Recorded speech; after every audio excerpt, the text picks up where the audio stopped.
Well, it very well may be another chapter in an epic battle of pop stars. After taking down her music from streaming sites back in 2014, Taylor Swift is back on services like Spotify and Pandora. The announcement comes the very same day Katy Perry released her new album, Witness, worldwide.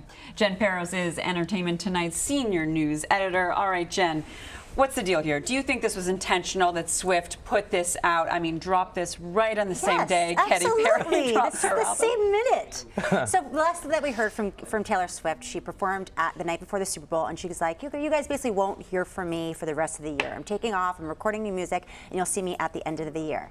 Then, just 4 months later, the same minute of the day that Katy Perry announces that her new album is out, Taylor decides after 3 years to release all of her music that she's ever written back onto Spotify, Pandora, and the internet for free. Basically something that she took such a strong stance on just 3 years ago.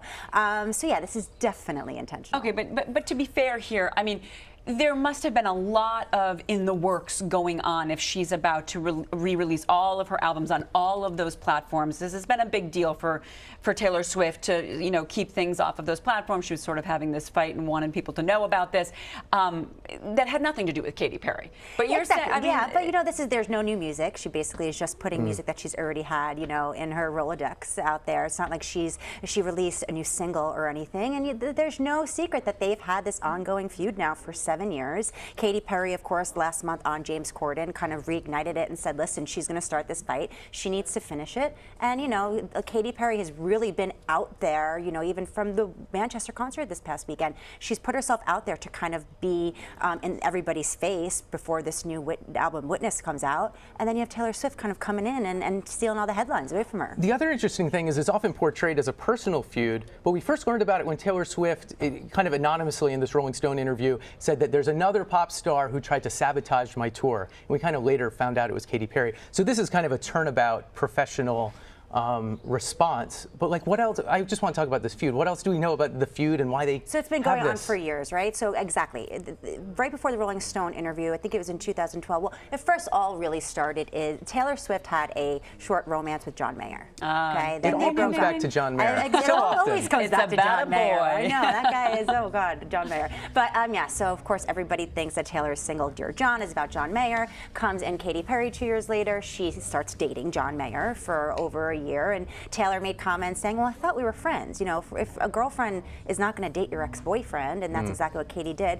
And then that kind of started a feud. Then that led into Katy stealing a few dancers from Taylor Swift's tour. And then Taylor Swift, of course, going on the cover of Rolling Stone, of all places, a couple years later, and saying, she's going to start some beef. I'm ready for it. These are true pop star problems. Listen, I know. You're not going to want to go against Katy Perry. Katy Perry is not gonna stand down. But yeah, exactly, pop star problems. I'd rather have them than some other problems that we have. Right? Okay. Let's talk about another big pop star here, Ariana Grande. She's got a new tattoo. Yeah. So I actually was fortunate enough to be at the One Love Manchester concert on Sunday night, which was absolutely incredible. And after the show, Ariana and her entire tour and her team got little Manchester bees tattooed on their bodies. They had a Manchester local tattoo artist come to their dressing room after the show was over and did the tattoos right there. And it really was Ariana's symbol to let everybody know that Manchester is always going to have a place in her heart, and she'll always be thinking about them. After the tragedy in Manchester, she postponed the tour. Do we know what's happening with that, if it's going to come back? Oh yeah, absolutely. She actually just performed 2 nights ago, her first show since the Manchester concert. We're not sure just yet when her official tour is going to pick up. We're still waiting for that. But yeah, I don't think you're going to see her going silent anytime soon.